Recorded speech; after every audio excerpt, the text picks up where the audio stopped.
Вершы Аркадзя Кулешова. Моя бесяць.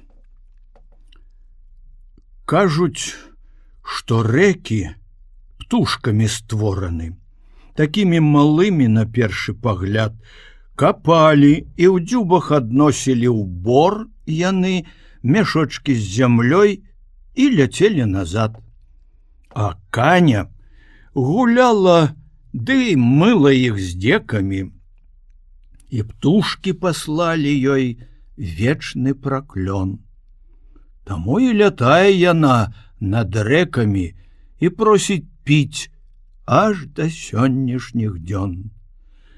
Канаючы ўлетку штодня на спякоце, той рэдкаю кропляй яна існуе, што хмарка, дажджом прашумеўшы ў лістоце, з нябёсаў часамі пашле для яе.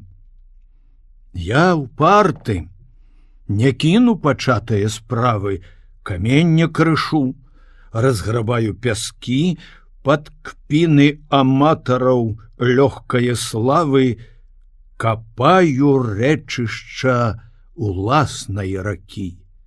З надзеяй гляджу на крыніцу спатканую, хачу, каб яна разлілася ракой, не волгай магутнай, не нават камаю, хоць бесяддзю, што на радзіме маёй. Бо прагай да працы ахоплены частая, і сэрца апалена смагай радка, бо жыць не магу, як Каня няшчасная, кропляй дажджу з лесавога лістка.